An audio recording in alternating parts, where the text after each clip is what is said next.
விநாயகத்தை பொறுத்த வரைக்கும் ஒரு மலையாள சிறந்த நடிகர், நேட்டிவிட்டியோட பண்றவர். இப்ப பக்கத்து வீட்டுல ஏதோ பாட்டை சத்தமா வச்சு கேட்டு இருந்திருக்காரு, பக்கத்து ஃபிளாட் இருக்கவங்க கேட்டு இருக்காங்க. அதுக்காக அப்படிதான் பண்ணுவேன் அப்படின்ட்டு அந்த பால்கனியில நின்று பார்த்த வீடியோ எல்லாம் பார்த்தோம். விநாயகத்தை பொறுத்த வரைக்கும் சில பழக்க வழக்கங்களால சமீப காலம் தொடர்ந்து சர்ச்சையில மாட்டினா ஒரு மது பழக்கத்துக்கு அடிமையானவர். ஏற்கனவே போலீஸ் ஸ்டேஷன்ல போய் தகராறு பண்ணி ஒரு பிரச்சனை வந்துச்சு. அப்புறம் வந்து ஏர்போர்ட்ல தகராறு ஒரு பிரச்சனை நடந்துச்சு.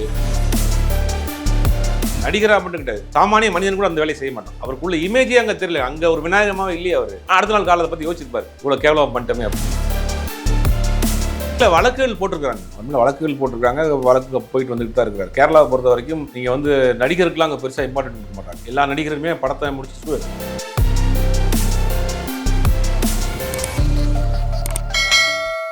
மெட்ரோமெயில் நேயர்களுக்கு வணக்கம். ஸோ இன்னைக்கு நம்ம கூட சுபேர் அவர்கள் தான் இணைஞ்சிருக்காங்க. அண்ணா வணக்கம். வணக்கம், எப்படி இருக்கீங்க? நல்லா இருக்கேன். அந்த ஜெயிலர் படத்துல வந்த விநாயகன் ஒருத்தர் இருக்காரு. அவரோட பிஹேவியரே ஆக்சுவலாவே பாத்தீங்கன்னா சரக்கு அடிச்சுட்டு நேத்து ஒரு வீடியோ வந்து ரிலீஸ் ஆகுது, ட்ரெஸ்ஸே வந்து இல்லாம ரோட்ல வந்து ஆடிட்டு இருக்காரு அப்படின்ற ஒரு செய்தி வந்து வெளியாகுது. ஸோ அவரோட கேரக்டர் என்ன, எப்படி ஒரு நடிகர் எப்படி இவரை இப்படி இருக்க முடியுது? அவரால் இல்ல, நடிகர்னா அவங்க வந்து புனிதர் கிடையாது. நடிகர்னா அவங்க மனுஷன் தானே. இல்ல, அப்படி இருக்கும்போது ஒரு பிரபலமான ஒரு நபர், நிறைய பேர் இப்போ தெரியாத ஒருத்தவர் வந்து ரோட்ல இப்படி இருக்காருன்றப்போ ஏதோ ஒன்று திட்டிட்டு போயிடுவாங்க. இவரு ஒரு சிலர் பேருக்கு பிரபலமான ஒருத்தர், இந்த படத்துல பார்த்திருக்கேன், இப்படி இருந்த ஒருத்தர்ன்றப்போ ஸோ அதை காப்பாத்திக்கிறதுக்காவது ஒரு சில விஷயங்களை வந்து தவிர்த்திருக்கலாம்ல. எல்லா பிரபலத்திற்கும் உள்ள ஒரு முகம் இருக்கும், உள்ள ஒரு வாழ்க்கை இருக்கும். விநாயகத்தை பொறுத்த வரைக்கும் ஒரு மலையாள நடிகராக அறிமுகமானவர். தமிழ்ல மறுமலர்ச்சின்னு ஒரு படத்துல தான் தமிழ்ல அறிமுகமாகிறாரு. அதுக்கு ரொம்ப நாளாக இல்லாமல் தான் ஜெயிலரில் வந்தார். ஒரு நல்ல நடிகர், சிறந்த நடிகர், நேட்டிவிட்டியோட பண்ணுறவர். ஆனால் அவர் தொடர்ந்து இந்த மாதிரியான ஒரு மது பழக்கத்துக்கு அடிமையானவர். ஏற்கனவே போலீஸ் ஸ்டேஷனில் போய் தகராறு பண்ணி ஒரு பிரச்சனை வந்துச்சு. அப்புறம் வந்து ஏர்போர்ட்டில் தகராறு ஒரு பிரச்சனை நடந்துச்சு.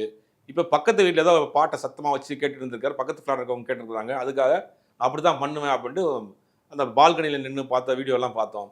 அப்போ எல்லாம் அந்த சில பழக்க வழக்கங்களால தன்னுடைய அந்த பதவி, தன்னுடைய இடம் எல்லாம் வந்து அந்த போதை வந்து மறக்கடிச்சிது.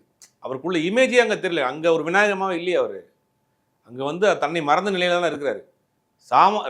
ஒரு நடிகராக மட்டும் கிடையாது, சாமானிய மனிதன் கூட அந்த வேலையை செய்ய மாட்டான்.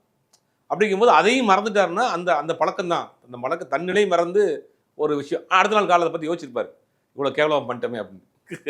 இது எல்லாருக்கும் நடக்கக்கூடிய விஷயம்தான். விநாயகத்தை பொறுத்த வரைக்கும் சில பழக்க வழக்கங்களால சமீப காலமாக தொடர்ந்து சர்ச்சையில் மாட்டிட்டு இருக்காரு. யார் இந்த விநாயகன்? ஃபர்ஸ்ட் ஆக்சுவலா விநாயகன்றவர் எப்படி சினிமாக்குள்ள வந்தார்? பார்க்கறதுக்கு சினிமா பின்புலம் உள்ள ஆட்கள் மாதிரியும் தெரியல இந்த இடத்துலையுமே. இல்லை, ஒரு ஆரம்பத்தில் சிறு சிறு வேலைகள் செஞ்சுக்கிட்டு இருந்தவர் தான். வாய்ப்புகள் தேடி அலைஞ்சு அப்படி உள்ளே வந்த நபர் தான். அவருக்கு கூட பெருசான ஒரு பேக்ரவுண்ட்லாம் ஒன்றும் கிடையாது. தமிழில் வந்து நமக்கு அவரை வந்து ஜெயிலருக்கு முன்னாடி அதுக்கு முன்னாடி மறுமலர்ச்சின்னு ஒரு படம், மம்முட்டி நடித்த படம். அந்த படத்தில் அவருடைய டிரைவராக நடிச்சிருப்பார். கலாபவன் மணி இவங்கெல்லாம் விஷால் ஒரு படத்துல திமுரு படத்தில் நடிச்சிருப்பார். அந்த கால் ஒரு மாதிரி, அதுலதான் தமிழ்ல ரொம்ப பிரபலமான ஒரு மலையாளத்தில் நிறைய படங்கள் வித்தியாசமான கேரக்டர் பண்ணக்கூடிய நல்ல நடிகர், அதில் மாற்றுக்கிறது கிடையாது, நல்ல நடிகர். சமீப காலமாக இந்த பழக்கத்தினால தொடர்ந்து சர்ச்சையில் மாட்டிகிட்டே இருக்காரு. குடி பழக்கத்தினால் பேரை வந்து இழந்த நடிகர்கள்னு யாராவது இருக்காங்கல்ல, தன்னோட பேரே வந்து ஃபுல்லா டேமேஜ் ஆயிடுச்சு இந்த குடி பழக்கத்தினாலே அப்படிங்கிற மாதிரி நிறைய இருக்கிறாங்க. நிறைய, எல்லாருக்கும் எல்லா பழக்கமும் இருக்கு. சில பேர் வந்து என்ன சொல்கிறது, நம்ம விஜய்னு எடுத்துக்கலாம். உதிரி பூக்கள் படத்தில் அவர் வந்து ஒரு மிகப்பெரிய ஒரு நேஷனல் அவார்டு வாங்கின படம். அவருடைய பெர்ஃபார்மன்ஸ் எல்லாம் தெரியும். பாரதிராஜா அவரோட உதவியாளராக இருந்தவர். வருஷத்துக்கு 10-12 படங்கள் ஹீரோவாக நடித்து உச்சத்துக்கு போனவர். பட் அந்த சில பழக்கங்கள்னால அவரால் அதை காப்பாற்றிக்கிற முடியல. திருப்பி அவர் ஊருக்கே போனார். திருப்பி வந்து 7Gயில் அவர் நடிச்சிருப்பார். அவருடைய அப்பா ரவிகிருஷ்ணனோட அப்பா நடிச்சிருப்பார். திருப்பியும் அந்த பழக்கத்துக்கு ஆளாகி கடைசியில் அவர் மறந்து போனார். அப்போ எந்த உயரத்துக்கு போனாலும் இந்த ஒரு பழக்கம் அப்படிங்கிறதுக்கு, தீய பழக்கம்ங்கிறது வந்து பெரிய லெவலில் பாதிப்பு கொண்டு வந்து விட்டுருது. அப்படிங்கும்போது நிறைய பேர் இருக்கிறாங்க. அவங்க சில பேர் இறந்து போயிட்டாங்க, சில பேர் வெளியில் சொல்லாமல் இருக்கிறாங்க. அவங்க கேரியரை அவங்க காப்பாற்றிக்கிற முடியாது போனதுதான். சில நடிகர்கள் வந்துட்டு இந்த பார்ட்டியில் ட்ரிங்க் பண்ணுறதுன்றப்போ அந்த ஒரு வீடியோ ரிலீஸ் ஆகுது. அது மூலியமாக நிறைய அவரோட பேர் வந்து அந்த இடத்துல அடியாகுது. ரொம்ப டான்ஸ் ஆடுறது, ஒரு கூட்டமாக பெண்களோட சேர்ந்து ஆடுறது, இந்த மாதிரியான வீடியோக்கள் ரிலீஸ் ஆகும்போது ஒரு நடிகரா தன்னை வந்து ஏன் ப்ரொடெக்ட் பண்ற அந்த இடத்துல மறந்துடுறாங்க இந்த நடிகர்கள் எல்லாமே. இல்லை, இன்னைக்கு பார்ட்டி கலாச்சாரங்கிறதெல்லாம் வந்து எல்லா இடத்துலையும் நார்மலைஸ் ஆயிடுச்சு. அது சினிமாவில் ஆரம்பத்துலேருந்தே இருக்குது. பார்ட்டிங்கிறது வந்து ஒரு படம் சக்ஸஸ் மீட்னா ஒரு பார்ட்டி, ஆடியோ லான்ச்னா ஒரு பார்ட்டி, எல்லாத்துக்குமே ஒரு பார்ட்டிங்கிறது ஒரு கலாச்சாரங்கிறது இன்றைக்கி எல்லா இடத்துலையும் வந்துருச்சு. இன்றைக்கி எல்லார் கையிலையும் அன்றைக்கி ஃபோட்டோஸ் வராது. முந்திலாம் வந்து பார்ட்டி நடக்கிறப்ப பெரும்பாலும் ஃபோட்டோஸ் வராது. இன்றைக்கி எல்லார் கையிலையும் மொபைல் இருக்குது. யாராவது எடுத்தவங்க அவங்களுடைய சோஷியல் மீடியாவில் போட்டுறாங்க. அப்படிங்கும்போது இது ஒரு பெரிய விஷயமாகவே இன்றைக்கி சமூகத்தில் இல்லாத மாதிரி ஆகிடுச்சு. பார்ட்டிங்கிறது வந்து எல்லா இண்டஸ்ட்ரியிலையுமே வந்துருச்சு. ஏன்னா இப்போ விஷால் கூட நம்ம சமீபத்துல ஒரு நியூஸ்ல பார்த்தோம். ரொம்ப உடம்பு மெலிஞ்சிருந்தாரு. அதற்கு காரணமும் அவரோட ட்ரிங்க் தான் அது இதுன்ற மாரி எதையோ சொல்லி, இப்ப திருப்பி அவர் வந்து மீண்டு வந்துட்டாரு. ஸோ இந்த மாரி ஏன் வந்து நடிகர்கள் வந்து தன்னோட உடல் நலத்த வந்து கவனிக்க வந்து மறந்துடுறாங்க? எந்த இடத்துல இந்த மாரி அதீதமா கவனிக்கிறதுனால மறந்துடுறாங்க. இந்த சில பேர் ஓவர் எக்ஸர்சைஸ், ஓவர் டயட்டு அந்த மாரி விஷயங்கள்லயும் சில பேருக்கு உடம்பு போயிருது. அந்த மாரி என்னன்னா, ஒரு குறிப்பிட்ட வயசுலயே அவங்க ரொம்ப ஒரு மாரி ஏஜ்டான மாரி ஆயிடுறாங்க. அப்போ அதீதமான டயட் எடுக்கிறது, புரோட்டீன்ஸ் எடுக்கிறது, சாப்பிடாம வந்து அதுக்கு பதிலா வந்து புரோட்டீன்ஸ் எடுத்துக்கிறது, அந்த மாதிரியான விஷயங்கள்லாம் நிறைய பண்றாங்க. உடம்ப ஸ்லிம்மா வச்சுக்கிறது. ஒரு ஒரு காலகட்டத்துக்கு மேல இயற்கைக்கு மாறாக நீங்க எத்தன நாள் தான் தடுத்து வைக்க முடியும்? உடம்பு வந்து அவங்களுக்கு போயிருது.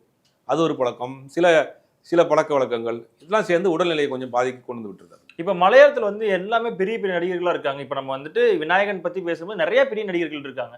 ஸோ அப்படி இருக்கும்போது, அவங்க வந்து ரொம்ப ஸ்ட்ரிக்ட்டாவும் ஃபாலோ பண்ற ஒரு விஷயம். இந்த நடிகர்கள் வந்து இப்படிதான் இருக்கணும் அப்படின்ற ஒரு ஃபார்மட்ல இருக்கவங்க.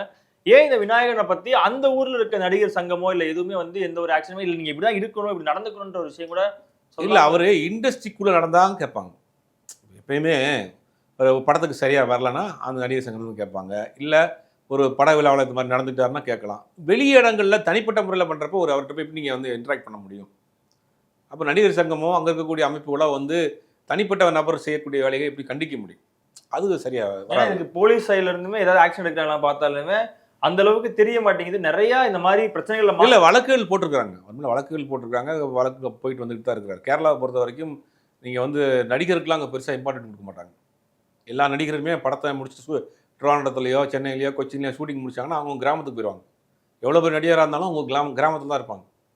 அங்க பெருசா வந்து நடிகர்களை கொண்டாடக்கூடிய கலாச்சாரம்லாம் கிடையாது. ஏன் தமிழ் சினிமா கேரளாவுல ஏன் ஒரு நடிகர் கூட இந்த அரசியலுக்கு வரல? வந்தாலும் ஏன் பெருசா சக்சஸ் ஆகல? சுரேஷ் கோபி தான் ரொம்ப தத்தி குத்தி இப்போ வந்திருக்காரு வெளிய தெரிஞ்சாருக்கு. அதுக்கு பிறகு 2, 3 பேர் சின்ன சின்ன ஆட்கள் வந்திருக்காங்க. முதலமைச்சராக உச்சபட்ச பதவிக்கோ எந்த நடிகரும் ஏன் கொண்டாட மாட்டேங்கிறாங்க? மோகன்லாலோ மற்ற மம்முட்டியோ ஏன் அரசியலுக்கு வரல? இவ்வளோ பெரிய ஆளா இருக்காங்கல்ல, இத்தனை வருஷம் நடிச்சிட்டு இருக்காங்களே ஏன் வரல? சினிமா நடிகர்கள் சினிமா நடிகரா தான் பார்ப்பாங்க. நம்ம தான் 4 பேர் 4 தடவ விசில் அடிச்சா உடனே அவன முதலமைச்சர் ஆக்கணும்னு நம்ம ஆசைப்படுறோம். ஆனா கேரளால அவன் நடிகர் தான். நீ வந்து ஒரு என்டர்டெயின்மென்ட் பண்றவன் தான். அதோட உன் வேலைய முடிஞ்சுக்க. நான் என் வேலைய நான் பார்க்குறேன் அப்படின்னு. அரசியல் ரொம்ப பக்குவமா பிரிச்சு பார்க்குறாங்க. அந்த ஆசை அந்த நடிகர்களுக்கு இங்க வராது. வந்தா நம்ம ஓட்டு போட மாட்டாங்கன்னு தெரியும். நம்ம ஆளு தான் 4 பேர் கை தட்டுனோனே அடுத்த முதலமைச்சர் நான் தான்றாய்ங்க. என்ன செய்ய முடியும்? அப்படிங்கும்போது அது வேற. அது வேற, இது வேற. ஓகே. நன்றி. Thank you.